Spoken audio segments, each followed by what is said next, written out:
श्री राम राम रघुनंदन राम राम। श्री राम राम भरताग्रज राम राम। श्री राम राम रणकर्कश राम राम। श्री राम राम शरणं भव राम राम। एहि हेरम्ब महेशपुत्र समस्तविघ्नौघविनाशदक्ष। माङ्गल्यपूजां प्रथमप्रधान गृहाण पूजां भगवन्नमस्ते। त्वं वैष्णवी शक्तिरनन्तवीर्या विश्वस्य बीजं परमासि माया। सम्मोहितं देवि समस्तमेतत् त्वं वै प्रसन्ना भुवि मुक्तिहेतुः।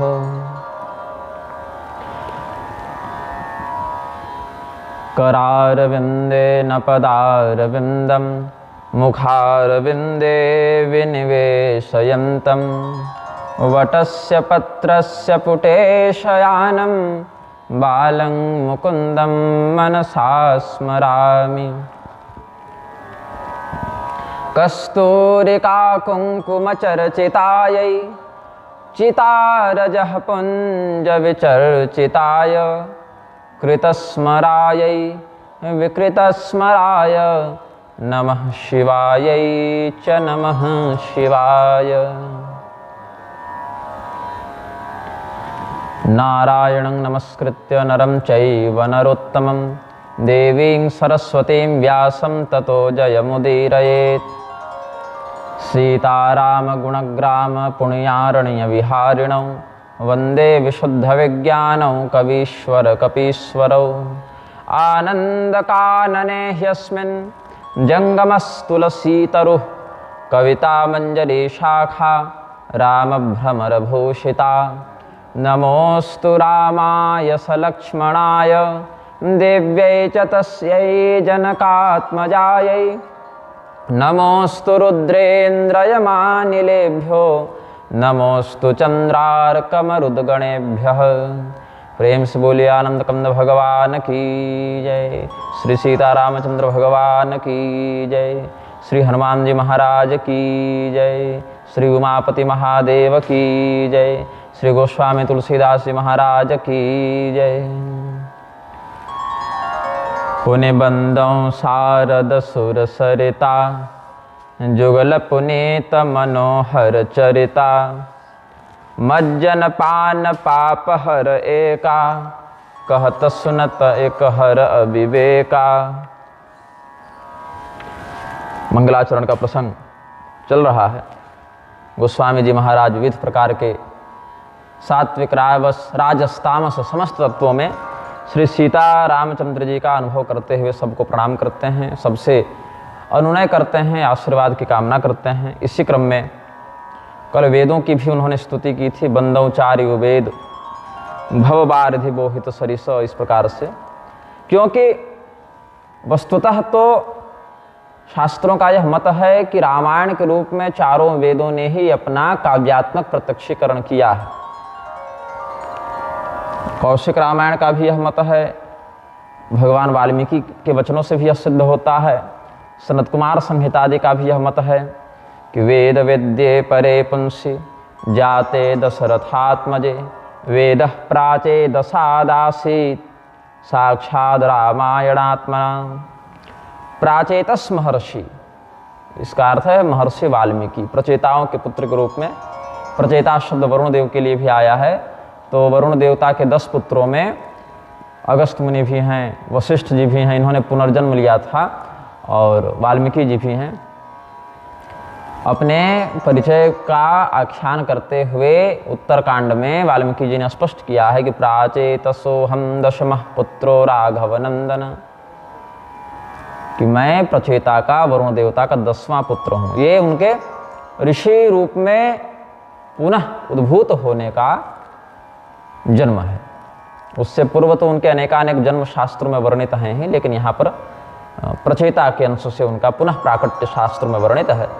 तो वेद वेद्ये परे पुंसि जाते दशरथात्मजे वेदः प्राचेदसादासीत् साक्षात् रामायणात्मना। वह परमात्मा जिनका वर्णन वेद करते हैं, श्रुति सिद्धांत से जिनके स्वरूप का बोध करने में सहयोग लेते हैं लोग, जो वेद वेद्य परमात्मा हैं, वह परमात्मा जब एक साकार विग्रह को धारण करके दशरथ नंदन श्री राम के रूप में अवतरित हुए, तो वेदों ने सोचा कि इनके चरित्र को लोग समझ नहीं पाएंगे, इनके महात्म्य को जान नहीं पाएंगे, क्योंकि भगवान तो वेद वेद्य हैं। इसीलिए उस परम पुरुष परब्रह्म के दशरथ पुत्र के रूप में अवतरित होने पर उनके स्वरूप का तत्वतः आख्यान करने वाले वेदों ने भी महर्षि वाल्मीकि के माध्यम से स्वयं को रामायण महाकाव्य के रूप में अभिव्यक्त किया है। फिर ब्रह्मदेव इत्यादि की भी स्तुति, वंदो विधिपद रेणुभव सागर जेहि किन्ह जहाँ संत सुधा ससिधेनु प्रकटे खल विश्वारोणी। इस प्रकार से ब्रह्मदेव की स्तुति की है गोस्वामी जी ने। तो एक संदेह हो सकता है कि ब्रह्मदेव की पूजा तो निषिद्ध है, तो ब्रह्मदेव की पूजा क्यों कर रहे हैं, स्तुति क्यों कर रहे हैं? तो बात ऐसी है कि ब्रह्मदेव की पूजा निषिद्ध नहीं है, ब्रह्मदेव की पूजा के कुछ विधानों को मात्र निषिद्ध किया गया है। किसी भी देवता की आराधना के कई प्रकार होते हैं, उसके स्तोत्रों का जप पाठ करना, उसके मंत्र का जप करना, उसकी मूर्ति बनाकर आराधना करना, उसके लिए विहित श्रुति स्मृति पुराणोक्त यज्ञादि का प्रतिपादन करना, तो ये सब बहुत से प्रकार होते हैं।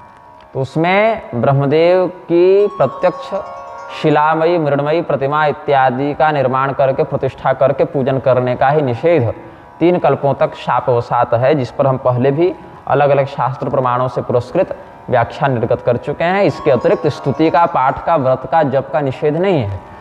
और अध्यात्म रामायण में भी एक प्रकरण है, जब देवर्षि नारद ब्रह्मदेव के पास जाते हैं, ज्ञान की याचना करते हैं, तो उनको प्रणाम करते हैं, उनका मंगलाचरण पूर्वक अभिवादन करते हैं। तत्र दृष्ट्वा मूर्तिमद्भिश्छन्दोभिः परिवेष्टितं बालार्क प्रभया सम्यक् भासयन्तं सभागृहं मार्कण्डेयादिमुनिभिः स्तूयमानं मुहुर्मुहुः सर्वार्थगोचरज्ञानं सरस्वत्या समन्वितं चतुर्मुखं जगन्नाथं भक्ताभीष्टफलप्रदं प्रणम्य दंडवद भक्त्या तुष्टाव मुनिपुंगवः। देवर्षि नारद ब्रह्मदेव के पास गए तो वहाँ पर उनको चारों वेदों ने मूर्तिमान स्वरूप धारण करके ब्रह्मदेव की स्तुति की है, ऐसा दर्शन हुआ। प्रातः काल के उदीयमान भास्कर के समान जिनका रक्त वर्ण है, ऐसे ब्रह्मदेव जो समस्त सभागृह को, ब्रह्मलोक को अपने दिव्य प्रकाश से आलोकित कर रहे हैं। बड़े बड़े मार्कंडेय इत्यादि मुनिगण जिनकी स्तुति कर रहे हैं, जिनके पास समस्त शास्त्रों का, वेदों का निर्भ्रांत ज्ञान विद्यमान है, भगवती सरस्वती के साथ विराजित ऐसे चतुर्मुख जगन्नाथ रूप में, जगत स्वामी के रूप में जो अपने भक्त को अभिष्ट फल प्रदान करते हैं, ऐसे ब्रह्मदेव को दंडवत प्रणाम करके उनसे तत्व जिज्ञासा व्यक्त की है देवर्षि नारद ने। तो देवर्षि नारद ने ब्रह्मदेव के माध्यम से प्राप्त श्री राम तत्व के रहस्य को वाल्मीकि जी तक पहुंचाया। वाल्मीकि जी के माध्यम से अन्य ऋषि महर्षियों ने जाना, और फिर गोस्वामी तुलसीदास जी भी उसी ऋषि परंपरा का आश्रय लेकर इस काव्य के निर्माण में प्रस्तुत हुए हैं। इसलिए मंगलाचरण में उन्होंने ब्रह्मदेव का भी स्मरण किया है। भगवती सरस्वती का जो विग्रह हमें पृथ्वी लोक में नदी के रूप में दिखता है, उनका अभिवादन किया है। भगवती गंगा का वर्णन किया है, दोनों का वर्णन किया है, दिव्य प्रारूप में भी, नदी प्रारूप में भी। क्योंकि भगवान वेदव्यास जी ने जब धर्मशास्त्रों का व्याख्यान, लेखन इत्यादि किया, तो उसका एक बहुत बड़ा भाग सरस्वती नदी के तट पर ही लिखा था। तो पवित्र और मनोहर चरित्र वाली भगवती गंगा का, भगवती सरस्वती का वर्णन किया, जिनके स्नान से, जलपान से, चिंतन से, आराधन से व्यक्ति के पापों का शमन होता है, अविवेक का शमन होता है। फिर भगवान महादेव का, भगवती पार्वती का स्मरण किया है माता पिता के रूप में। भगवान महादेव गुरु स्वरूप भी हैं, ज्ञानम महेश्वरादिच्छेद, ज्ञान की आकांक्षा भगवान महादेव से करनी चाहिए। तो ज्ञान स्वरूपी भगवान महादेव का भी अभिनंदन किया। और सशक्तिक महेश ही संपूज्य होते हैं, क्योंकि शिव शक्त्या युक्तो यदि भवति शक्तः प्रभवितुम इत्यादि उक्तियों में भगवान महादेव की सशक्तिक प्रशंसा ही की गई है। शक्तिहीन महादेव को आचार्यों ने शववत निर्वीर्य बताया है। तो ऐसे तो ब्रह्म सशक्ति ही होते हैं, लेकिन यहाँ शक्ति के सायुज्य का, शक्ति के सानिध्य का महत्व प्रतिपादित करने के लिए भगवान शिव को शक्तिहीनावस्था में निर्वीर्य आचार्यों ने वर्णित किया है, आचार्यों ने निर्वीर्य रूप में वर्णित किया है। तो गुरु पितु मातु महेश भवानी, प्रणवो दीन बंधु दिन दानी। सेवक स्वामी सखा सियपी के, हित निरुपधि सब विधि तुलसी के। भगवान महादेव का एक बड़ा उत्तम स्वभाव है कि वो छल कपट किसी के साथ नहीं करते हैं। बहुत ही निष्पक्ष, निर्मल और वरेण्य स्वरूप को धारण करके अपने भक्त के अभिष्ट की पूर्ति करते हैं। तो संसार के गुरु रूप में जो भगवान सांब सदाशिव विद्यमान हैं, संसार के माता पिता के रूप में जिनकी प्रतिष्ठा है, ऐसे दीन बंधु सर्वविध जिनको कहें कि सामने वाला क्या है क्या नहीं है इस पर अधिक विचार किए बिना केवल उसकी भक्ति से अत्यंत शीघ्र आशुतोष भाव से प्रसन्न होकर उसके अभिष्ट के लिए वरद रूप में प्रस्तुत होने वाले महादेव जी, जो सर्वविध वरदानों को देते हैं, दीनों पर कृपा करते हैं, और जिनके 3 संबंध श्री सीतापति भगवान श्री रामचंद्र जी से हैं। क्या 3 संबंध हैं? तो सेवक स्वामी सखा सियपी के, भगवती सीता के जो प्रियतम हैं भगवान श्री रामचंद्र जी हैं, उनसे भगवान महादेव का त्रिविध संबंध शास्त्रों ने वर्णित किया है। ये भगवान के सेवक भी हैं, भगवान के स्वामी भी हैं और भगवान के सखा भी हैं। एक दूसरे के प्रति ये लोग सेवक भाव से आराधना भी करते हैं, स्वामी भाव से निर्देश भी देते हैं और मित्र भाव से व्यवहार भी करते हैं। तो ये संबंध अलौकिक है। कोई भी व्यक्ति जीवन में आपका नौकर हो और वही व्यक्ति आपका मालिक बन जाए, ये संभव नहीं। जो आपका मित्र हो उसके आप मालिक या उसको नौकर बना ले, यह संभव नहीं। तो तीनों स्वतंत्र संबंध हैं। जो नौकर है वो नौकर रहेगा, जो मालिक है सो मालिक रहेगा और जो मित्र है सो मित्र रहेगा। लेकिन भगवान का संबंध लोकोत्तर संबंध है, इसीलिए यहाँ पर एक दूसरे के भक्त के रूप में, आराधक के रूप में, सेवक के रूप में भी प्रस्तुत हैं। कभी भगवान श्री रामचंद्र जी भगवान महादेव की आराधना करते हैं, सेवा करते हैं, तो कभी महादेव जी भगवान श्री रामचंद्र जी की आराधना सेवा करते हैं। कभी दोनों एक दूसरे के प्रति स्वामी का व्यवहार करते हैं, क्योंकि जब एक सेवक बनेगा तो दूसरा स्वामी का अभिनय करेगा, और मित्रवत व्यवहार भी करते हैं। और मुझ तुलसीदास के तो हर प्रकार से निस्वार्थ, निष्कलंक, निष्कपट हित करने वाले हैं, ऐसा स्मरण किया है। भगवान शंकराचार्य जी ने भी अर्धनारीश्वर स्तोत्रादि की रचना की थी। वहां पर कहते हैं, मंदार माला कुलितालकाय कपाल मालांकित शेखराय। कहीं कहीं वर्णन है कपाल मालांकित कमधराय, दिव्यांबराय च दिगंबराय नमः शिवाय च नमः शिवाय।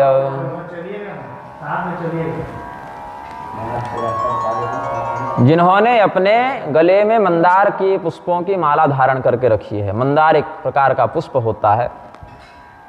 अब मंदार कौन सा पुष्प है इस पर लोक दृष्टि से भेद है, लेकिन हमारे क्षेत्र में अकवन के पुष्पों को भी मंदार के पुष्प के रूप में लोग चिन्हित करते हैं। तो भगवान महादेव कैसे हैं? अच्छा, मंदार के पुष्पों की माला भगवती को भी अत्यंत प्रिय है, ऐसा भी शास्त्र वचन प्राप्त होता है। तो भगवान महादेव नरमुंडों की माला धारण करते हैं और भगवती मंदार पुष्पों की माला धारण करती हैं। कहीं कहीं रक्तवर्ण का मंदार पुष्प भी उपलब्ध होता है।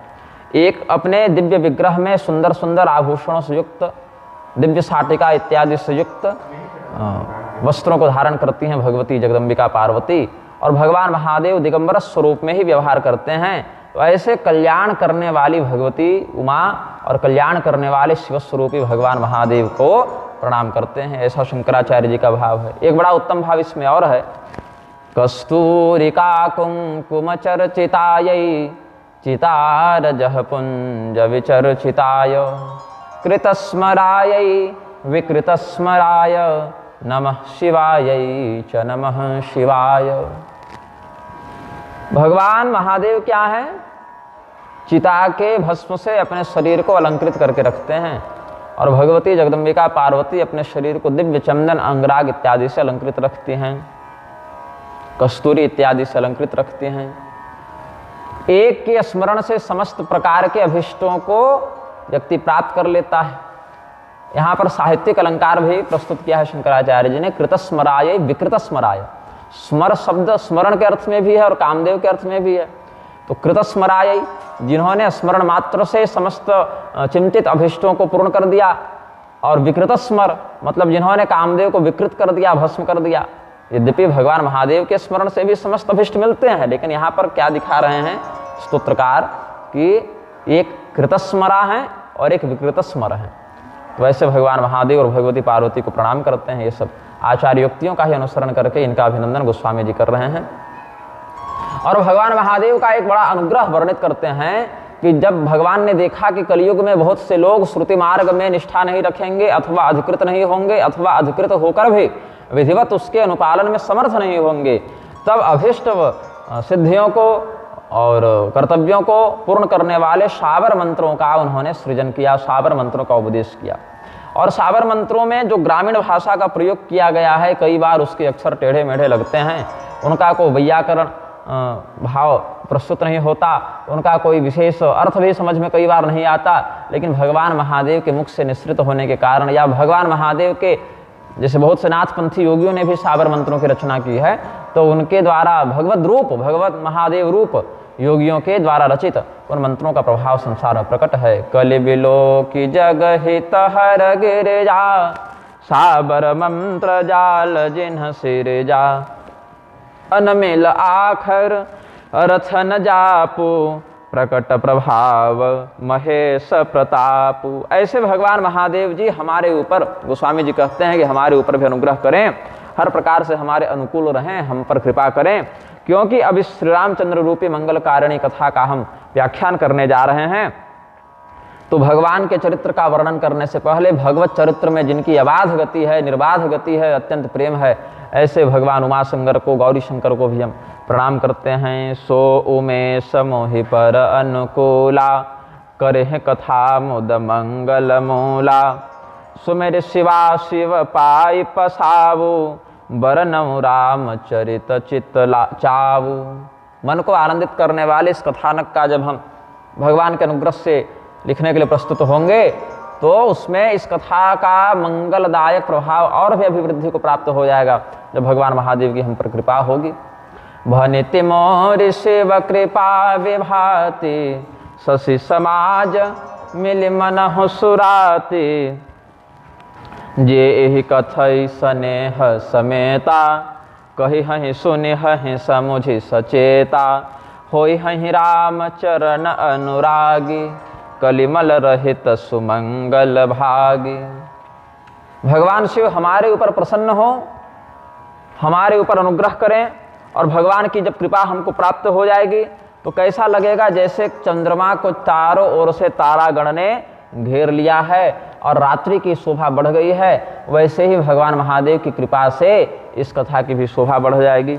और जो लोग प्रेम पूर्वक सावधानी से चिंतन मनन करते हुए मन को निर्मल बनाकर, निष्कपट बनाकर इस कथा का आस्वादन करेंगे और सचेत बुद्धि से, सतर्क बुद्धि से इसका आस्वादन करेंगे, उनके कलयुग के मल, उनके मन में जो कलयुग के द्वारा मल का विस्तार कर दिया गया है वो भी नष्ट होगा, अत्यंत मंगलकारी फल भी उनको प्रदान किया जाएगा और भगवान के चरणों में अत्यंत प्रेम का अभिवर्धन भी होगा। आचार्य कहते हैं इसमें, तस्मात् तु रामायण नाम काव्यम, परम तु काव्यम शृणुत द्विजेन्द्रा, यस्मिन् श्रुते जन्म जरादिनाशो, भवत्य दोषः स नरोच्युतः स्यात्। हे ब्राह्मणों, इस रामायण नामक श्रेष्ठ काव्य को सुनो, श्रेष्ठ काव्य का श्रवण करो, क्योंकि इस कथा के श्रवण करने से जन्म मरण इत्यादि का, जरा इत्यादि के दोषों का शमन होता है, व्यक्ति का मोक्ष हो जाता है। तो भगवान के धाम को प्राप्त करके वहाँ से कभी इसका स्खलन नहीं होता, इसका पतन नहीं होता, इसको अच्युत पद प्राप्त होता है और वहाँ से कभी ये नीचे नहीं गिरता, इसीलिए यह भी भगवद रूप होकर अच्युत बन जाता है। और एक प्रतिज्ञा यहाँ पर गोस्वामी जी करते हैं, एक शपथ करते हैं कि सपने हूँ साच हूँ मोहि पर, जो हर गौरी पसाऊ, तो फुर हो जो कहूँ सब, भाषा भनित प्रभाव। कि यदि हमारे ऊपर सचमुच बिना किसी दुराग्रह के, बिना किसी मनोराज्य की कल्पना के, यदि तथ्य में तत्वतः भगवान महादेव की हम पर कृपा हो, भगवान महादेव की अभिन्न शक्ति भगवती गौरी की कृपा हो, जो हर गौरी पसाओ, तो उस कृपा के परिणाम स्वरूप मैं जो जो बातें यहाँ पर अभी तक कह चुका हूँ, इस कविता के प्रभाव के रूप में वह सब प्रकट हो, वह सब सत्य हो, वह सब समाज में सिद्ध हो। फिर अयोध्या जी का वर्णन करते हैं। सामवेदी उपनिषदों में अयोध्या जी का बड़ा महात्म्य वर्णित है। कहते हैं सायोध्या सर्ववैकुंठानां मूलाधारः मूल प्रकृते परात्परः तत् सद्मया विरजोत्तरा दिव्यरत्नकोशाढ्या तस्यां नित्यमेव सीताराम विहारस्थलमस्ति। अयोध्यापुरी जो है उसको सभी वैकुंठों का प्रधान आधार बताया। अब यहाँ पर लोक की तुलना, नाम की तुलना, रूप की तुलना लक्ष्य नहीं है। बात ऐसी है कि साधक जिस समय जिस रूप में निष्ठा रखने का विचार करता है उस रूप की श्रेष्ठता का बखान शास्त्र करते हैं। तो श्री सीता रामचंद्र जी के स्वरूप में जिनकी निर्बाध निष्ठा है, ऐसे लोगों के लिए अनेकानेक वैकुंठों का मूल आधार और भगवती सीता जी जो मूल प्रकृति हैं, परात्परा प्रकृति हैं, उनका नित्य विहार स्थल, लीला स्थल वह अयोध्या धाम है। दिव्य साकेत लोक है। विरजा नदी से भी जिसकी गति उत्तम है और अलग अलग दिव्य रत्नों से जिसका निर्माण हुआ है, भगवान श्री सीता रामचंद्र जी नित्य जहाँ विहार करते हैं वह श्री अवध धाम है। मूल प्रकृति का जो संसारगत कलेवर है उससे यह परे है और तत्वमस्यादि वाक्यों से जिस जीव का लक्षण होता है, जिस ब्रह्म का लक्षण होता है और जिस माया का लक्षण होता है। तो यहाँ पर निर्दोष निर्गुण निर्मल स्वरूपिणी माया शक्ति का भगवती सीता के रूप में, जीव समूह का भगवान श्री संकर्षण लक्ष्मण के रूप में और निष्कल निर्मल परात्पर ब्रह्म का श्री रामचंद्र जी के रूप में सदैव अनुभव होता है। वंदे मंद प्रभावं रघुकुलतिलकै पूज्यपादं वसिष्ठं साकेतं पुण्यरूपं तदनुच सरयुं कल्मषध्वंसहेतुं पौरान् रामैकचित्तां दशरथगृहिणीं मञ्जुमेन्द्रेश्वरूपां यस्यां श्रीरामचन्द्रः खलकमलवनध्वंसकृत प्रादुरासीत्। भरद्वाज जी अपने रामायण में वर्णन करते हैं। और क्या वर्णन करते हैं कि ऐसे अयोध्या का हम वर्णन करते हैं जिसका प्रभाव कभी मंद नहीं पड़ता, अमंद प्रभाव है। जो भगवान के दिव्य दिव्य उदार चरित्रों का जहाँ विस्तार हुआ, ऐसे रघुकुल का वंदन करते हैं। उस रघुकुल के जो कुलपुरोहित हैं वो वशिष्ठ जी का वंदन करते हैं। उस साकेत रूप पुण्य रूप अयोध्या धाम का वंदन करते हैं। समस्त कल्मश का विनाश करने वाली सरयू जी का वंदन करते हैं। अयोध्या में रहने वाले प्रत्येक उस नागरिक का वंदन करते हैं जिसका मन भगवान श्री राम में लगा हुआ है। राजा दशरथ की पत्नियों का, माताओं का, त्रिविध माताएं जो है, राजा दशरथ की जो 3 पत्नियां हैं उनका भी प्रधानता से 3 पत्नियां हैं। ऐसे तो कहीं कहीं 300 पत्नियों का भी वर्णन है, कहीं 700 पत्नियों का भी वर्णन है बृहद्धर्म पुराण आदि के अनुसार। प्रधानता से जिसमें कौशल देश की कौशल्या जी, केकई देश की कैकेयी जी और मगध देश की सुमित्रा जी, ये तीनों का ही प्रधानता से वर्णन है। तो पूर्व दिशा के समान बंदों कौशल्या दिशा प्राची इत्यादि भी वर्णन करते। तो इंद्र देवता की दिशा है पूर्व दिशा। तो त्रिविध रानियों में भगवान की माता के रूप में प्रधानता से कौशल्या जी का वर्णन करते हैं। ऐसे तो भगवान के लिए तीनों माताओं में कोई भेद था नहीं, लेकिन कौशल्या जी के पुत्र के रूप में भगवान की एक प्रसिद्धि हुई। तो इंद्र की दिशा पूर्व दिशा के समान, जिनका उज्जवल चरित्र है और जहाँ से उस सूर्य वंश में श्री राम रूपी सूर्य का उदय हुआ है, ऐसी कौशल्या जी का भी वंदन करते हैं, जहाँ से समस्त खलों के, दुष्टों के वन का शमन करने वाले भगवान श्री रामचंद्र जी प्रकट हुए हैं। ऐसा भरद्वाज जी अपने रामायण में वर्णन करते हैं। और इसी भाव को गोस्वामी जी कैसे कहते हैं, वंदवो अवधपुरी अति पावनी सरजु सरिकलु सन सावनी प्रणवो पुर नर नारी बहोरी ममता जिन पर प्रभु ही न थोरी। इसके बाद एक चौपाई बड़ी विवादित है, क्योंकि यहाँ पर मतभेद है कि यहाँ क्या लिखा हुआ है। सिय निंदक अघ ओघ नसाए लोक विशोक बनाई बसाए। ये जो चौपाई है इसके अलग अलग लोगों ने अलग अलग अर्थ किए हैं। तो इसका एक सामान्य अर्थ यह है कि जिन लोगों ने भगवती सीता की निंदा भी की थी अयोध्या में रहते हुए, उत्तरकांड इत्यादि में जिनका वर्णन है, दुर्मुख रजक इत्यादि का वर्णन है, तो जिन लोगों ने भगवती सीता जी की निंदा भी की थी, भगवान ने उनको भी कोई दंड नहीं दिया, अपितु उनको भी क्षमा किया है और उनको दिव्य धाम दिया है। यह एक सामान्य अर्थ लगता है। लेकिन गिरधर मिश्र जैसे कुछ लोग जो रामानंद संप्रदाय में घुसपैठ करके बैठे हुए हैं, उन्होंने इस चौपाई को ही बदल दिया। वहां कहते हैं कि तिय निंदक अघ ओघ नसाए कह दिया। और तिय निंदक शब्द का अर्थ जो है कि जिन लोगों ने, उन लोगों ने जो अर्थ किया, वहां भी अर्थ ये लग सकता है कि भगवान की पत्नी, तिय का अर्थ पत्नी हो जाएगा, तो भगवान की पत्नी सीता जी की जिन्होंने निंदा की, तो वहां भी अर्थ लग जाता। लेकिन उन लोगों के मन में दुराग्रह व्याप्त हो गया है कि वाल्मीकि जी ने वाल्मीकि रामायण का उत्तरकांड लिखा ही नहीं, ये बाद में किसी मुसलमान ने, जैन ने, अंग्रेज ने जोड़ दिया, मिलावट कर दी। तो इस प्रकार का दुराग्रह मन में व्याप्त हो जाता है। तो यहाँ पर तिय निंदक करने के बाद नया अर्थ क्या कर देते हैं वो लोग कि जिन लोगों ने श्री राम जी को वनवास देने के कारण कैकेयी जी की निंदा की, यहाँ राजा दशरथ की पत्नी की निंदा की, ऐसा अर्थ कर देते हैं, या मंथरा की निंदा की, भगवान ने उसको भी क्षमा किया। ये अप्रासंगिक अर्थ है। वस्तुतः उस स्वामी तुलसीदास जी ने यहाँ पर जो लिखा है वह सिय निंदक ही अनुकूल लगता है, क्योंकि सिय निंदक अघ ओघ नसाए लोक विशोक बनाई बसाए। भगवती सीता जी को अनिंदिता कहा गया है, गोस्वामी जी ने ही अनिंदिता कहा है, और अनिंदिता सीता जी की निंदा करने से बड़ा पातक लगता है। लेकिन उसने ऐसा किया क्यों? तो इसके लिए पद्म पुराण का आश्रय लेते हुए कहते हैं कि एक पक्षियों का जोड़ा था जो जनकपुरी गया था, मादा पक्षी गर्भिणी थी, तो उसमें से एक को सीता जी ने बचपन में ही, भगवान का बड़ा सुंदर वो लोग गुणगान करते थे, तो पकड़ के पिंजरे में बंद कर लिया था। और वो जो स्त्री थी, मादा थी, वो उस पति के वियोग में तड़प रही थी।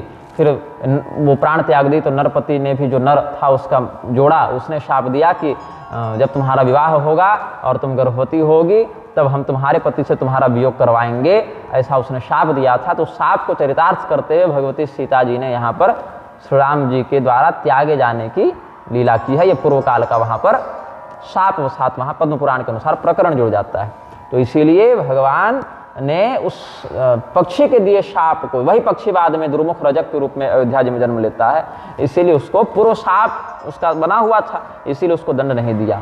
और कुछ लोग यह भी कहते हैं कि लोक विशोक बनाई बसाए का अर्थ क्या है कि भगवान ने साकेत लोक नहीं दिया, अपितु अलग से एक विशोक नामक लोक बना के उसको स्थापित किया है। यह भी कुछ भक्तों का भाव है, लेकिन ये भाव भी उतना पुष्ट नहीं प्रतीत होता है हमें, क्योंकि भगवान अलग से लोक बनाकर जब उसको निष्पाप कर ही दिए थे, अघ ओघ नसाए कह ही दिए थे, तो अलग से लोक बनाने की आवश्यकता तो थी नहीं।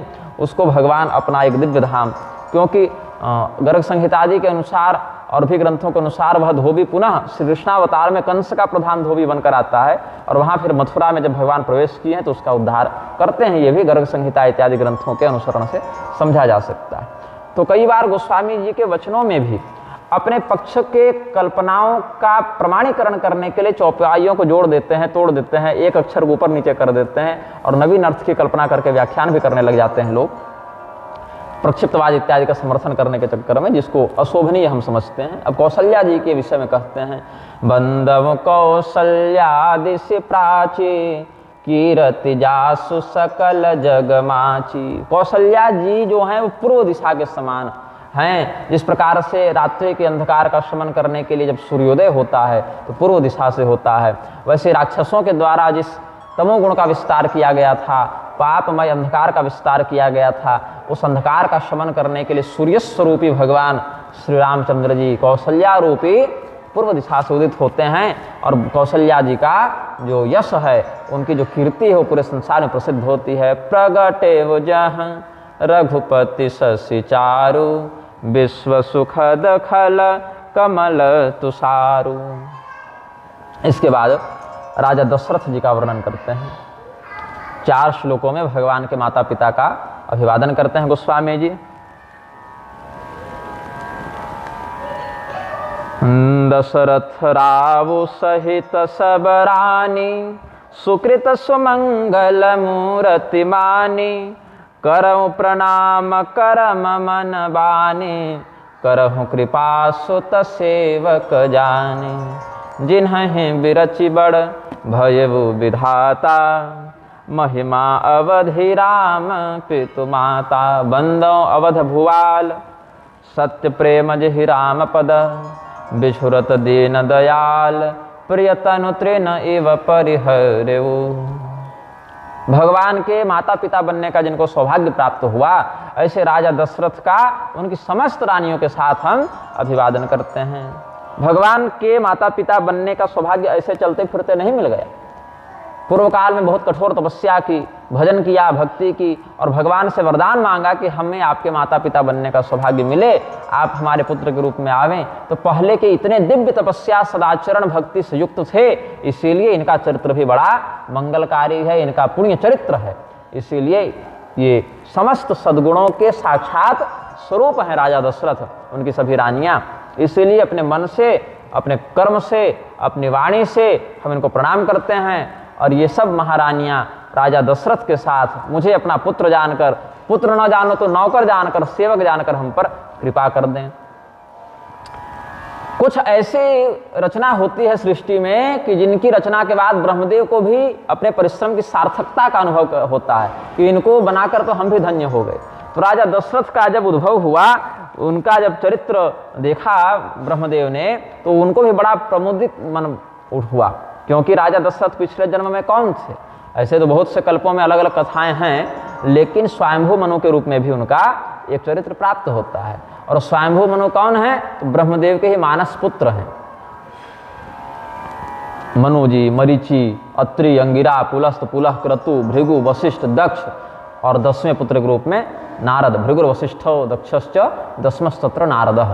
तो नारद मुनि 10वें पुत्र थे और पहले पुत्र इधर मनु महाराज हो गए। इस प्रकार से मरीचिरत्रंगिरसो पुलस्त्य पुलह क्रतु भृगुर वशिष्ठो दक्षश्च दशमस्तत्र नारद। ये सब श्लोक प्राप्त होते हैं श्रीमद् भागवत इत्यादि में। तो स्वयंभू मनु जो हैं वही कालांतर में राजा दशरथ के रूप में अवतरित हुए हैं, तो ब्रह्मदेव के पुत्र रह चुके हैं। तो ब्रह्मदेव भी देखते हैं कि हमने जिसको बनाया वो बड़ा सार्थक हमारी रचना हुई कि भगवान के माता पिता बनने का सौभाग्य इसको मिला, क्योंकि ब्रह्मदेव स्वयं भगवान के पुत्र हैं। जन्नाभि कमला जातो ब्रह्मा लोक सृजाम पति। ब्रह्मा जी कहाँ से हुए? जन्नाभि कमला जातो, भगवान ब्रह्मदेव का प्राकट्य कमल से हुआ। और कमल कहाँ से हुआ? तो भगवान नारायण की नाभि से हुआ। तो भगवान नारायण की नाभि कमल से ब्रह्मा जी का उद्भव हुआ, इसलिए ब्रह्मा जी भगवान के पुत्र हुए। और भगवान ब्रह्मदेव ने देखा, करे हम जिनके पुत्र हैं, हमारा लड़का उनका बाप बना बैठा है। ऐसी अद्भुत तपस्या की, ऐसा भजन किया कि भगवान प्रसन्न होकर कहे कि चलो हम तुम्हारे पुत्र बनेंगे। दादे का पिता बन गया ये तो अपने पुत्र के ऐसी उदार चरित्र कीर्ति पर ब्रह्मदेव को भी बड़ा गर्व अनुभव होता है। भगवान की कृपा हमारे पुत्र पर है, ऐसा अनुभव करते हैं। तो जिन्हहि बिरचि बड़ भयउ विधाता, महिमा अवधि राम पितु माता। और अयोध्या नरेश राजा दशरथ के कीर्ति का क्या बखान करें। भगवान की भक्ति हमारी झूठी हो सकती है, आपकी झूठी हो सकती है, देवताओं की भी झूठी हो सकती है, लेकिन दशरथ जी की भक्ति में एक अंश भी झूठ नहीं था, कपट नहीं था। भगवान का वियोग थोड़ा सा भी सहन नहीं कर सके। जब भगवान गए हैं तो इसी आशा में दशरथ जी ने प्राण धारण किया है कि सुमंत्र उनको घुमा फिरा के जल्दी ही ले आएंगे। और जब सुमंत्र जी वापस आकर कहे कि भगवान तो चले गए, नहीं आएंगे, इस समाचार सुनकर फिर वो एक दिन भी आगे नहीं बचे। वहीं पर उन्होंने फिर अपना शरीर राम राम कहते हुए त्याग दिया। जैसे कोई व्यक्ति तिनका का परित्याग कर देता है, वैसे अत्यंत दुष्कर दुस्त्यज प्रिय शरीर का उन्होंने परित्याग कर दिया। वाल्मीकि जी क्या कहते हैं? चित्रकूटंगते रामे पुत्र शोकातुरस्तदा। प्रारंभ में ही जहाँ मूल रामायण वर्णित है, आनंद रामायण का भाग है लघु रामायण, जिसको वाल्मीकि रामायण के प्रचलित अंश के पहले अध्याय के रूप में लिखित किया गया है। तो वहाँ कहते हैं चित्रकूटंगते रामे पुत्र शोकातुरस्तदा, राजा दशरथ स्वर्गम जगाम विलपन सुतम। अपने पुत्र के भगवान श्री रामचंद्र जी के विरह में जब भगवान चित्रकूट की ओर प्रस्थान कर गए, और वापस आने की तो बात नहीं थी, गंगा जी तक पहुँचे हैं, वहाँ तक तो सुमंत्र जी साथ में हैं, लेकिन वहाँ से तो फिर केवट भैया आगे ले गए। तो घोड़े और रथ तो नाव के साथ आगे गए नहीं थे, वहाँ से लौटा दिए थे इनको और कहे कि पिताजी को जाके हमारा संदेश दीजिएगा और लक्ष्मण जी कुछ टेढ़ा बोल रहे थे तो बोले इनकी बात मत सुनाइएगा, ये थोड़े अभी आवेश में हैं, क्रोध में हैं, इसलिए थोड़ा कटु वचन बोल रहे हैं, तो सब मंगलकारी समाचार सुनाकर कहिएगा कि जैसे हम घर में सुखी थे वैसे ही वन में भी सुखी रहेंगे, ऋषि महर्षियों के छत्र छाया में हम बहुत आनंद से रहेंगे, और 14 वर्ष के बाद तो आना ही है, तब तक आप धैर्य धारण करें। लेकिन काहे राजा दशरथ धैर्य धारण करने जाए, उनको तो उतना वियोग भी सहन नहीं हुआ। ये उनके प्रेम की सर्वोच्चता का परिचायक है। वो भी कुछ दिन क्यों बच गए थे? क्योंकि एक आशा मन में थी कि भगवान को घुमा फिरा कर, जो कि सुमंत्र जी को कहे थे कि 14 साल नहीं, आप जल्दी ही थोड़ा बहुत जंगल दिखा के और ले आइएगा, और जंगल में जो कष्ट होता है, जो समस्या है, बड़े बड़े प्राणी हैं, बाघ भेड़िया हैं, मच्छर काटता है, बड़े बड़े शत्रु हैं, राक्षस हैं, चाहे बहुत तरीके के संकट हैं, ये सब दिखा के, वन के क्लेशों को दिखा के फिर महल ले आइएगा। तो आशा थी कि हो सकता है कि सुमंत्र इस कार्य में सफल हो जावे, लेकिन जब देखे कि ये अंतिम प्रयास भी हमारा विफल रहा, अब कोई समस्या, अब कोई समाधान ही नहीं है, क्योंकि स्वयं सुमंत्र नहीं जानते कि उसके बाद भगवान किधर बढ़ेंगे, कहाँ जाएंगे, कौन उनको खोजने जाए। तो अंतिम आशा भी जब इनकी चली गई, श्रीराम परक आशा, तब इन्होंने प्राण का ही परित्याग कर दिया। उसके बाद भगवान के अन्य भी परिजनों का वर्णन करते हैं, उनके ससुराल पक्ष का वर्णन करते हैं, राजा जनक का वर्णन करते हैं कि राजा जनक का जीवन कितना अद्भुत है। कल हम यमराज का एक वाक्य बता रहे थे कि यमराज जी ने अपने यमदूतों को एक रहस्य बताया है कि भगवान के मर्म को जानने वाले 12 सर्वश्रेष्ठ भागवत हैं। भगवान को जो जानते हैं, भगवान के भक्तों को भागवत कहा जाता है। तो भगवान के सर्वोत्तम ज्ञाताओं में 12 महापुरुषों का नाम लिया है उन्होंने। स्वयंभुर नारद शंभु कुमार कपिलो मनु प्रहरादो जनको भीष्मो बलिर्वैयास कृवयम। भगवान ब्रह्मदेव, भगवान नारद, भगवान महादेव, भगवान सनत कुमार, भगवान कपिल नारायण, गंगा सागर में जिनका आश्रम है, भगवान महाराज मनु और प्रहलाद जी महाराज, जनक जी महाराज, भीष्म पितामह जी, राजा बलि और सुखदेव जी महाराज और स्वयं यमराज। 12 लोग जो हैं वो धर्मान वाद सयते विजानीमो, ऐसे कहा है कि यही 12 लोग जो हैं भगवान के मर्म को कुछ अच्छे से जानते हैं। संपूर्णता से तो नहीं जानते ये भी, लेकिन जन सामान्य की अपेक्षा या अन्य ऋषि महर्षि देवताओं की अपेक्षा इनका ज्ञान थोड़ा उच्च स्तर पर विद्यमान है। तो राजा जनक का जो नाम था वो जनक नहीं था, वो शीरध्वज नाम था। जनक उनके पूरे वंश की उपाधि थी। तो भगवान के मिथिलावासी भक्तों में एक बड़े श्रेष्ठ राजा हुए हैं जिनका नाम था निमि। तो निमि राजा के पुरोहित थे वशिष्ठ जी। तो राजा निमि ने वशिष्ठ जी को कहा कि आप हमारा यज्ञ करवा दें, हमें एक यज्ञ करना है। तो वशिष्ठ जी ने कहा कि ठीक है, करवा देंगे। तो सारा प्रबंध करने लगे राजा निमि, और उसी समय वशिष्ठ जी देवताओं का यज्ञ कराने चले गए। तो राजा निमि का मुहूर्त बाधित हो रहा था, तो इन्होंने अन्य गौतमादि ऋषियों का अनुसरण करके अपने यज्ञ को करना प्रारंभ किया। अब देवताओं के यज्ञ को पूरा करके जब ये आए वशिष्ठ जी महाराज, तो देखे कि निमि तो कर रहे हैं यज्ञ। तो भरे यज्ञ मंडप में जाकर और निमि को इन्होंने बहुत सुनाया, बहुत डांटा कि कैसा यजमान है भाई, पहले हमसे बात करता है और फिर दूसरे आचार्य को बुला के यज्ञ करवाता है। तो निमि को भी क्रोध आ गया कि आप महाराज अगर यहाँ उपलब्ध होते तो आप ही से कराते, अब आप हमको मनुष्य जान के छोड़ गए और देवताओं का यज्ञ कराने चले गए, तो ऐसा थोड़ी कि हम पूजा पाठ छोड़ देंगे, या ऐसा थोड़ी है कि आप ही इकलौते ऋषि हैं यज्ञ कराने वाले। एक दूसरे के प्रति अपने क्रोध का उन्होंने व्यवहार किया और शाप दे दिया दोनों ने एक दूसरे को कि जाओ तब तुम भी मर जाओ, तुम भी मर जाओ। तो वशिष्ठ जी को यजमान ने शाप दे दिया और निमि को गुरु जी ने शाप दे दिया। तो एक दूसरे के शाप के फलस्वरूप दोनों का निधन हो गया। तो बाद में वशिष्ठ जी ने फिर मित्रा वरुण के अंश से जन्म लिया है। जहाँ वाल्मीकि जी भी पुनर्जन्म लेते हैं, अगस्त मुनि भी पुनर्जन्म लेते हैं, वहीं से वशिष्ठ जी भी पुनर्जन्म लेते हैं। और फिर केवल अयोध्या के राजाओं का ही वो पौरोहित्य करने लगे, मिथिला वालों की यजमानी छोड़ दी। तो अब राजा निमि जो है वो निसंतान थे उस समय। तो उनके पुरोहितों ने सोचा कि अब राजा का यज्ञ भी अधूरा है और राजा की कोई संतान भी नहीं थी, तो ये तो गड़बड़ हो गई बात, ये तो वंश पर संकट आ गया। तो दिव्य विज्ञान का आश्रय लेकर उन्होंने राजा निमि के मृत शरीर का ही मंथन करना आरंभ किया। तो वहाँ से एक बड़ा तेजस्वी और बड़ा ज्ञानी बालक उत्पन्न हुआ। तो शरीर के मंथन से मिथिक क्रिया से जिसका जन्म हुआ उसका नाम पड़ा मैथिल। मिथि शब्द से ही मैथिल इत्यादि शब्द हुए, तो मिथिला नगरी फिर उस नाम से हो गई। और जनक भी नाम पड़ा क्योंकि उस प्रकार से उसका उद्भव हुआ था। फिर राजा निमि को पहले इन्होंने प्रस्ताव दिया था कि हम लोग आपको पुनर्जीवित कर देते हैं अपने आशीर्वाद से, देवताओं ने भी ऐसा कुछ वरदान देने का प्रस्ताव रखा, तो राजा निमि के दिव्य चेतन ने मना कर दिया कि हमको पुनः उस शरीर में नहीं जाना है। तो राजा निमि को कहा गया फिर आप कहाँ रहेंगे, तो बोले हर एक प्राणी के पलकों में हमारा वास हो। तो राजा निमि हमारी पलकों में सूक्ष्म रूप से वास करते हैं, पलकों का अधिष्ठाता वही हो गए, और हमारी पलकें बीच बीच में उनके भार से गिरती हैं, ऐसा शास्त्रीय उद्धरण प्राप्त होता है। उनकी सूक्ष्म उपस्थिति से हमारी पलकें बीच बीच में गिरती हैं, तो निमेश कहते हैं इनको। निमि के प्रभाव से निमेश इत्यादि, निमेशोन्मेष, गिरना और उठना। अब राजा निमि के पुत्र हुए जनक, तो उनके वंशज जितने राजा आगे हुए सब अपने नाम के आगे जनक उपाधि लगाने लगे। टाइटल होता है ना, तो जनक ही सब कहलाने लगे। तो सीता जी के पिता का नाम था शिरध्वज और भाई थे कुशध्वज। तो दो भाई थे, शिरध्वज जनक और कुशध्वज जनक। और ये जनकों की परंपरा में जितने राजा होते थे वो सब बड़े उत्तम ज्ञानी, ध्यानी, योगी, वैरागी सब होते थे। राजा होने के बाद भी ये सन्यासियों के समान विरक्त भाव को धारण करते थे।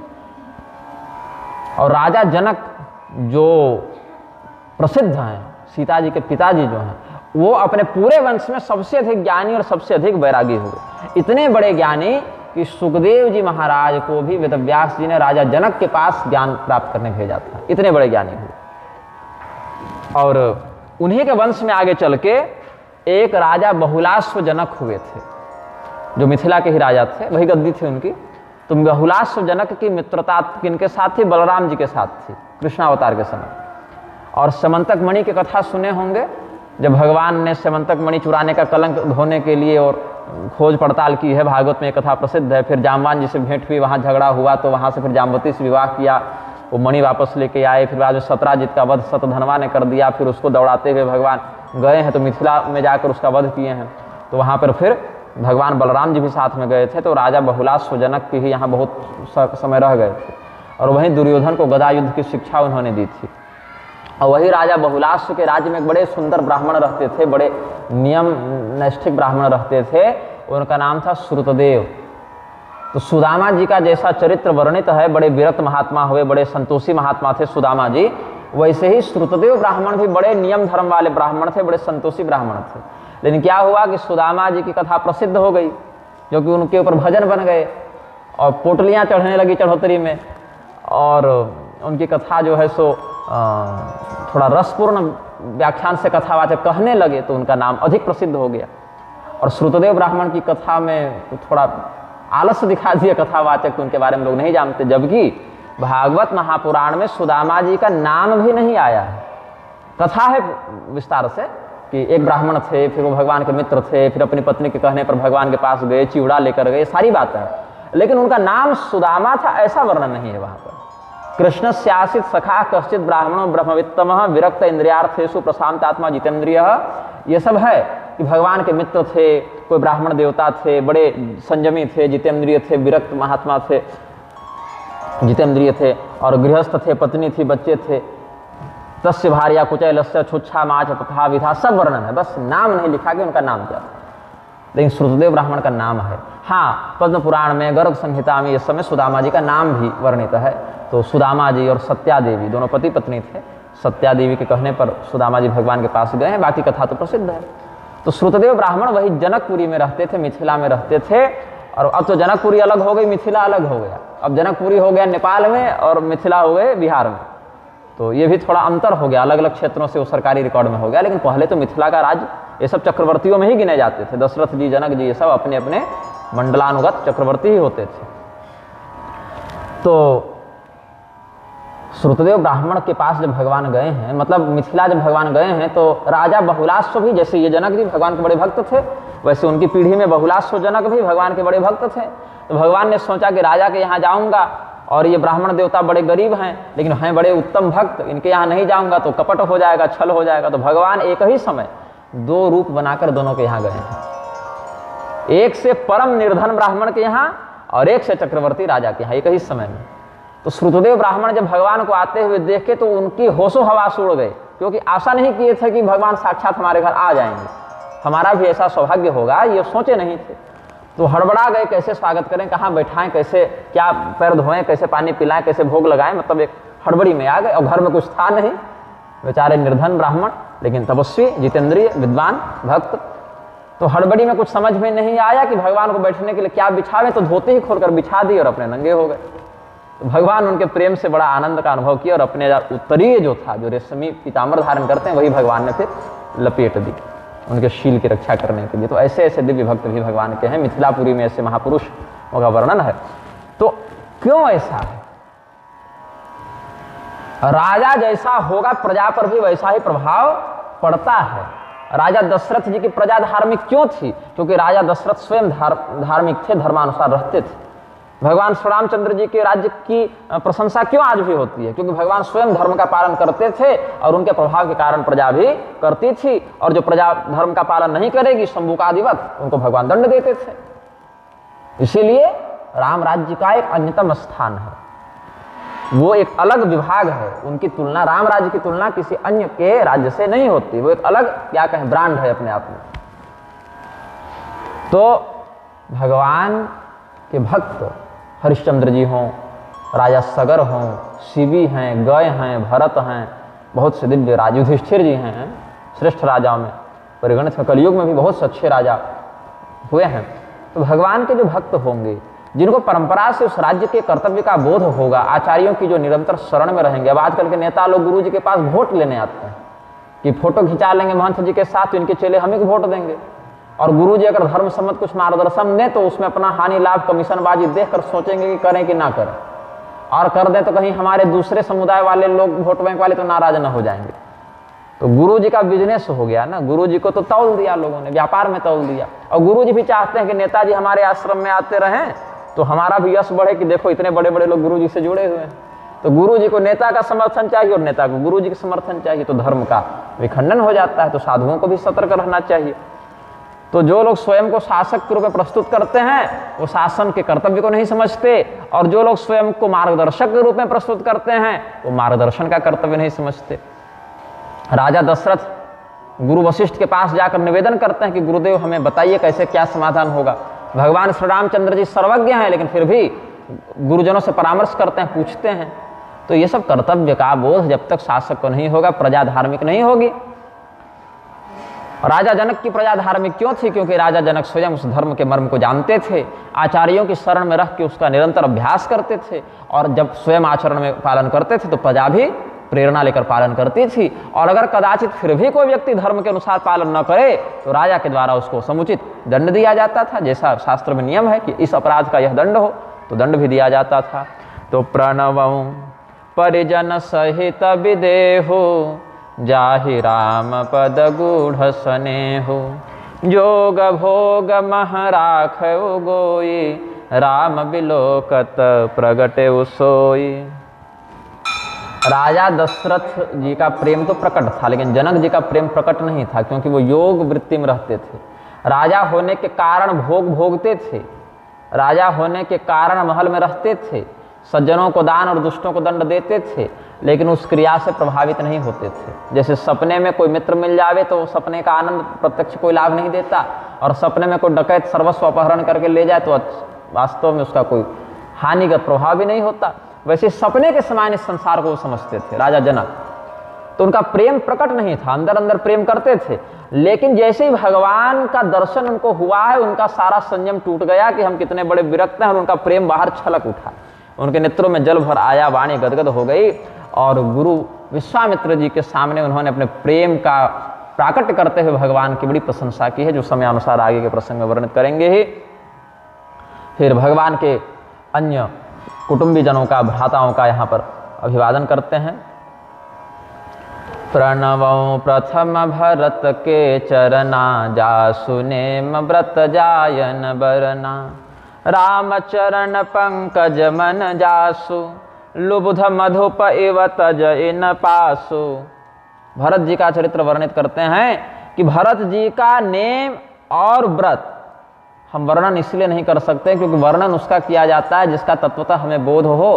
भरत जी का जो संयम है, भरत जी का जो श्री राम प्रेम परक व्रत है, वो इतना गंभीर है, इतना उच्च स्तरीय है, इतना सूक्ष्म है कि हम उसको वर्णन नहीं कर सकते। बस इतना ही समझते हैं कि जिस अयोध्या की गद्दी को पाने के लिए देवता भी लालायित रहते थे कि स्वर्ग का राज्य छोड़ना पड़े तो छोड़ दे, लेकिन अयोध्या की गद्दी हमारी हो जाए। ऐसा जिसका सम्मान था, प्रतिष्ठा थी, वैभव था, ऐसी गद्दी को भी उन्होंने ठुकरा दिया। और जैसे भंवरा स्वयं पुष्प की ओर आकर्षित होकर उसके पराग का आश्रय लेता है, वैसे भगवान के चरण रज का आश्रय लेने भरत जी हर प्रकार के सुख को छोड़कर भगवान की शरण में स्वयं पहुंच गए। बंदौ लक्ष्मण पद जल जाता, शीतल सुभग भगत सुखदाता। बंदौ रघुपति के रति विमल पताका, दंड समान भयउ जस जाका। श्री रामचंद्र जी के साथ जिनका समय सर्वाधिक व्यतीत हुआ, लक्ष्मण जी, भरत जी और शत्रुघ्न जी का थोड़ा कम व्यतीत हुआ लक्ष्मण जी की तुलना में, क्योंकि लक्ष्मण जी वनवास में साथ में गए थे। जाना तो सब चाहते थे लेकिन भगवान ले नहीं गए थे। तो भुसुंडी रामायण के उत्तरखंड में भगवान श्री रामचंद्र जी ने लक्ष्मण जी को आत्मस्वरूप बताया है कि हे लक्ष्मण, तुम में और हम में इतना ही भेद है कि तुम गोरे दिखते हो, हम सांवले दिखते हैं, एक भाव है, लेकिन तत्व से कोई भेद नहीं है। और अगस्त संहिता में भी अगस्त जी ने यह भाव व्यक्त किया है कि लक्ष्मण जी और श्री रामचंद्र जी में जो भेद दिखता है वो सबसे बड़ा मूर्ख है। अब बताइए, लक्ष्मण जी के अवतार श्री रामानुजाचार्य जी हैं, श्री रामचंद्र जी के अवतार श्री रामानंदाचार्य जी हैं, और आजकल बहुत से दुराग्रही इन संप्रदाय में घुसपैठ करके दोनों गुरुओं को गाली देते रहते हैं। तो ये धर्म और वैष्णवता का मार्ग तो हुआ नहीं। जो विशिष्टाद्वैत सिद्धांत दोनों में समान रूप से प्रतिपादित है, जो विष्णु तत्व दोनों में समान रूप से व्यक्त है, और जो श्री राम तत्व और श्री लक्ष्मण तत्व को शास्त्रों ने अभिन्न बताया है अगस्त संहिता इत्यादि में, उसमें तुम्हारा गुरु कपटी ढोंगी, हमारा गुरु तत्वनिष्ठ, इस प्रकार से। अभी परसों की बात है, शायद कोई धूर्त था, उसने इंस्टाग्राम में एक आईडी बनाई थी और आईडी का नाम क्या रख दिया, भगवान रामानंदाचार्य। तो लगा कि कुछ संप्रदायगत कुछ ज्ञान का उपदेश प्राप्त होगा। और करने क्या लगा, तो रामानुज संप्रदाय के जितने श्री वैष्णव आचार्य थे उनका फोटो में माथा काट देता और कुत्ता घोड़ा इस सब में जोड़ देता अपमान करने के लिए। तो हम लोग तो प्राप्त हुआ, तो हम लोग विरोध तो करते हैं जहां तक प्राप्त होती है जानकारी। किसी भी संप्रदाय के मान्य आचार्य के साथ इस प्रकार से अपमान का व्यवहार करना तो शोभनीय नहीं है संतों के समाज में। लेकिन और आश्रय किसका लिया, तो अपने मूल आचार्यों का आश्रय लेते हैं, उनके नाम से बना रहे हैं। राम राम तो काल नेमी कर ही रहा था, लेकिन राम जी का काम बना रहा था कि रावण का काम बना रहा था। बाकी मुख में तो राम राम उसके भी था, लेकिन काम किसका बना रहा था, वो तो रावण का काम बना रहा था, राम जी के काम में व्यवधान कर रहा था। तो भगवान रामानुजाचार्य जी के नाम से, भगवान रामानंदाचार्य के नाम से कोई अकाउंट बना लो और कोई उसमें उनका फोटो लगा लो और उन्हीं के सिद्धांत और उन्हीं के संप्रदाय और उन्हीं के आराध्य के अन्य प्रभेदों के विरुद्ध अनर्गल प्रलाप करो, तो कितने निंदा की बात है। फिर बाद में कल मलुक पीठ वाले स्वामी जी जो हैं राजेंद्र दास देवाचार्य जी, उनका एक व्याख्यान किसी ने भेजा जिसमें वो कह रहे थे कि श्री रामानंद संप्रदाय में भी श्री राम तत्व, श्री विष्णु तत्व, श्री कृष्ण तत्व में कोई भेद नहीं है, सब एक ही ब्रह्म सत्ता के ही स्वरूप हैं, ये सब वो कह रहे थे। तो बाद में फिर आचार्यों को हस्तक्षेप करके शोधन करना पड़ता है। तो जिस अंश में जो सराहनीय वक्तव्य देते हैं हम उनका समर्थन भी करते हैं, किंवा शास्त्रीय होने पर अपने विवेक से विरोध भी करते हैं। तो जिन लोगों का विरोध करते हैं उनको कटुवाणी के कारण बुरा लग जाता है। अब बुरा तो भाई यमराज के यहाँ अच्छा और बुरा नहीं चलता है ना, यमराज तो सत्य और असत्य के आधार पर धर्माधर्म का विवेक जो शास्त्रीय बुद्धि से प्राप्त है उसके आधार पर निर्णय करते हैं। तो यहाँ पर लक्ष्मण जी का वर्णन करते हैं कि भगवान श्री रामचंद्र जी की जो सुंदर पताका है, कीर्ति है, विमल यश है, उस झंडे को फहराने के लिए दंड के समान, लाठी के समान, स्तंभ के समान कौन है, तो लक्ष्मण जी महाराज हैं।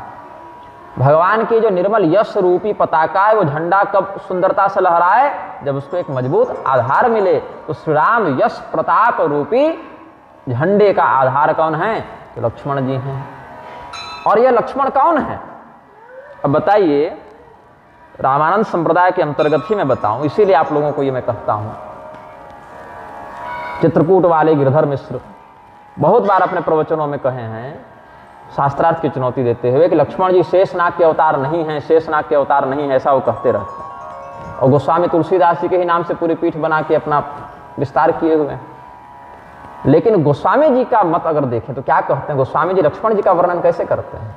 शेष सहस्र शीस जग कारण, जो अवतरे वो भूमि भय टारन, सदा सुसानुकूल रहमो पर, कृपा सिंधु सौमित्र गुणाकर। कि जो शेषनाग, सहस्र भुज मस्तकों वाले शेषनाग, जो समस्त जगत के कारण हैं। अब जगत के कारण राम जी को माने कि लक्ष्मण जी को माने, इसमें भी एक भेद है, क्योंकि एक शेषनाग है भगवान नारायण है, जो नारायण तत्व है वही राम तत्व है, जो संकर्षण तत्व है शेषनाग वही लक्ष्मण जी हैं। तो यहाँ पर कहते हैं कि जग कारण क्यों कहा? इसीलिए कहा क्योंकि जगत की उपस्थिति जीव से ही संभव है, क्योंकि केवल ईश्वर और केवल माया तत्व रहेंगे तो वहां पर जगत का अभिव्यंजन नहीं हो पाएगा। जगत की अनुभूति तो जीवगत में ही होती है, हम सब जीव हैं तभी तो जगत का अनुभव कर रहे हैं ना। तो शेषनाग संकर्षण तत्व से ही जीव तत्व का प्राकृतिक शोकामयत प्रजा सृजयति इत्यादि श्रुतियों में संकर्षण तत्व को ही इसका प्रधान उत्प्रेरक बताया गया है, क्योंकि मूल अव्यक्त परमात्मा तो निष्कल है, निर्विकार है, उनमें कोई इच्छा इत्यादि की संभावना नहीं होती। तो इसीलिए जीव प्रधान तत्व होने से संकर्षण तत्व को, शेष तत्व को, लक्ष्मण तत्व को जग कारण भी बताया। और पृथ्वी के भय का निवारण करने के लिए इन्होंने भी अवतार ग्रहण किया है, इसीलिए लक्ष्मण जी भी हमारे ऊपर सदैव अनुकूल रहें। सुमित्रानंदन लक्ष्मण, कृपा सिंधु लक्ष्मण, समस्त गुणों की खान श्री लक्ष्मण जी हम पर कृपा करें। तो गोस्वामी जी क्या कहते हैं? शेष सहस्र शीश जग कारण, सहस्रों मस्तकों से युक्त जो शेषनाग हैं वही यहाँ पर लक्ष्मण जी के रूप में अवतरित हुए हैं। और एक यहाँ पर हमने गोस्वामी जी का ही एक भाव पढ़ा था, जयति लक्ष्मणानंत भगवंत भूधर भुजग राज भुवनेश भूभार हारी। विनय पत्रिका में गोस्वामी जी, द्वादश ग्रंथावली उनकी प्रसिद्ध है गोस्वामी जी की, तो वहाँ पर तुलसीदास जी महाराज विनय पत्रिका में अनुग्रह करते हैं कि जयति लक्ष्मणानंत भगवंत, अनंत, अनंत शेषनाग का नाम है, भगवंत और भूधर पृथ्वी को धारण करने वाले, भुजगराज सर्पों के राजा,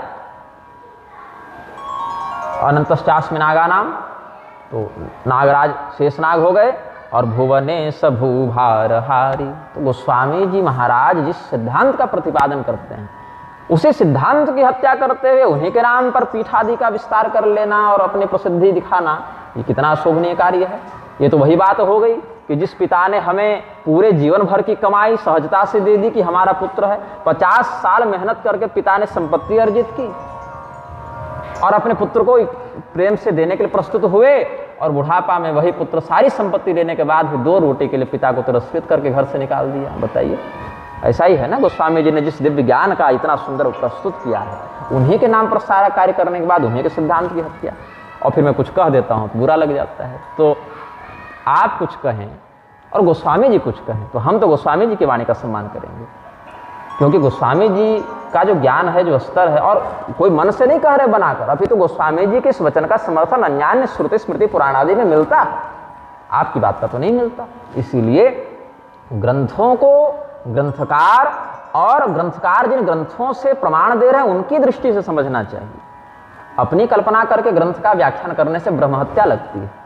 ग्रंथ को ग्रंथकार ने जिस शैली में लिखा है और जिन ग्रंथों का आश्रय लेकर लिखा है उस विशुद्ध परंपरा से समझना चाहिए। जो दवा इंजेक्शन से ली जाती है उसका घोल बनाकर पी लेंगे तो लाभ नहीं होगा, और जो टेबलेट मुंह में खाना है उसको घोल के इंजेक्शन में डाल देंगे तो उसका लाभ नहीं होगा। दवा तो दवा है, लेकिन उसकी विधि होती है, और विधि वही है जो शास्त्रों की परंपरा से हमें प्राप्त हुई है। उसमें छेड़छाड़ करेंगे तो इससे संप्रदाय के सिद्धांत में विखंडन उत्पन्न होता है। तो रिपु अब लक्ष्मण जी के भाई हैं शत्रुघ्न जी महाराज, ये जरा बालकों को नियंत्रित करेंगे। ये सब वानर सेना अलग ही कथानक विस्तारित करते हैं। रिपुसूदन पद कमल नमामि, सूर सुशील भरत अनुगामी।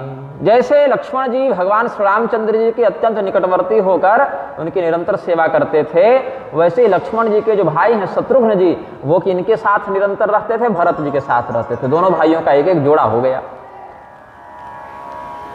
अगस्त संहिता में भी कहते हैं कि वही श्रीमन नारायण परम पुरुष अव्यक्त पुरुष नारायण ही श्री राम तत्व हैं, और शेषो जातस्तु सौमित्र, शेषनाग ही सुमित्रानंदन लक्ष्मण के रूप में आए, और शंख जो है वो भरत जी के रूप में आए, और चक्र जो है वो शत्रुघ्न जी के रूप में आए। तो चक्रराज सुदर्शन का कार्य क्या है? शत्रुओं का संहार करना।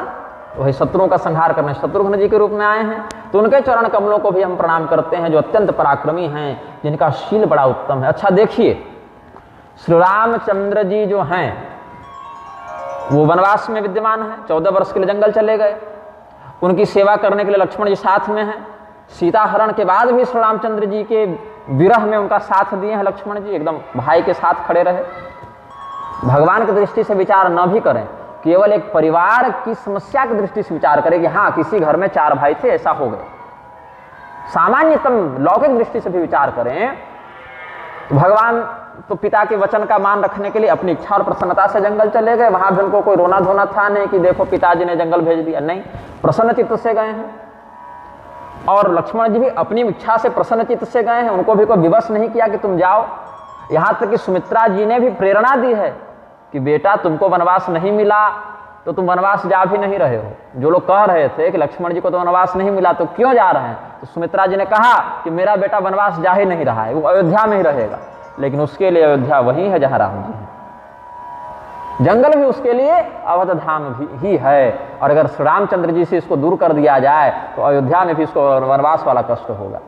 तो मेरे पुत्र को वनवास नहीं मिला तो वनवास जा भी नहीं रहा है, ये अयोध्या में ही रहेगा। लेकिन क्या इसकी साथ बात है कि अवध तहां जहां राम निवासु, जहां श्री रामचंद्र जी हैं वही अयोध्या है।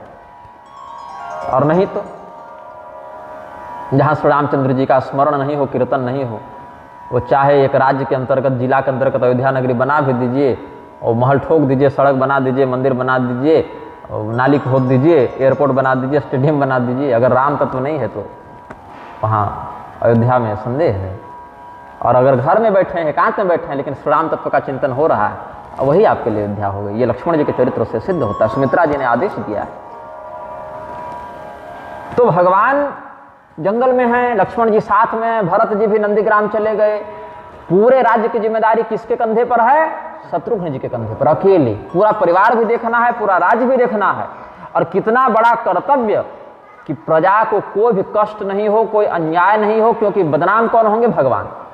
नाम किसका खराब होगा? भगवान, क्योंकि खड़ा बैठी है भगवान की सिंहासन पर। तो भगवान के सेवक के रूप में शत्रुघ्न जी ने अपना कर्तव्य कितनी निष्पक्षता से निभाया होगा कि तीनों माताओं को संभालना है। लक्ष्मण जी की पत्नी उर्मिला भी तो अपने पति के वियोग में हैं। भरत जी नंदीग्राम गए थे तो क्या मांडवी को लेकर गए थे? नहीं ना, वो तो तपस्या में थे वहां। तो उनकी पत्नी को भी देखना है कि भाभी को कोई कष्ट न हो जाए, कोई समस्या न हो जाए, कोई भेदभाव न हो जाए।